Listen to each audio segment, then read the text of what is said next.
Batting অনুশীলনের জন্য Chennai super কিংসের ঘরের মাঠ চিপকের অনুশীলন নেটে দাঁড়িয়েছিলেন মহেন্দ্র সিং ধোনি। এর মাঝেই সেখানে আগমন ঘটে কলকাতা নাইট রাইডার্সের মেন্টর ডোয়েন ব্রাভোর। আর তাকে দেখে নিজেকে সামলাতে পারেননি চেন্নাই অধিনায়ক। সঙ্গে সঙ্গেই ধোনি বলে ওঠেন, এখানে বিশ্বাসঘাতক এসেছে। ব্রাভো এগিয়ে আসতে আসতে বলেন, জীবন খুবই অন্যায্য। পেছনের গল্পটা এবার জেনে নেওয়া যাক। আইপিএলের অন্যতম সফল ফ্র্যাঞ্চাইজি চেন্নাই সুপার কিংসে বেশ লম্বা সময় ধরে খেলেছেন ডিজে ব্রাভো। 2011 থেকে 2015 এবং 2018 থেকে 2022 দুই মেয়াদে 10 আসরে এই ক্যারিবিয়ান অলরাউন্ডার গায়ে চাপিয়েছেন হলুদ জার্সি। ধোনির অধীনে 2011, 2018 এবং 2021 সালের শিরোপাও জিতেছেন এই মিডিয়াম পেস অলরাউন্ডার।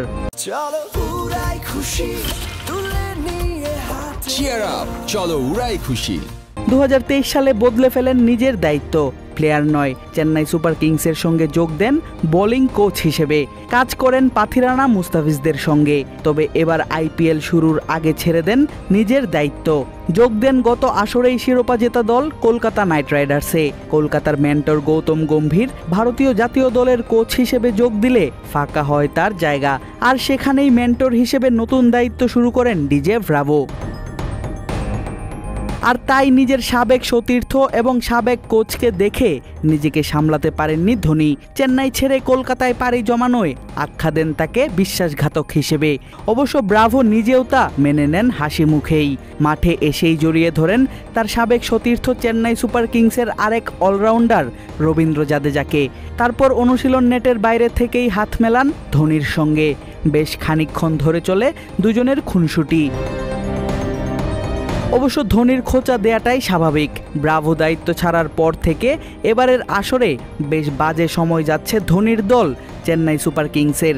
ঘরের মাটিতে দেখতে হচ্ছে একের পর এক হার।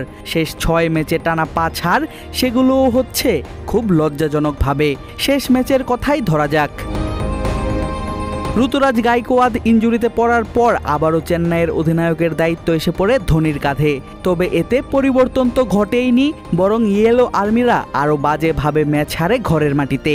কলকাতার বিপক্ষে অল আউট হয় মাত্র 103 রানে।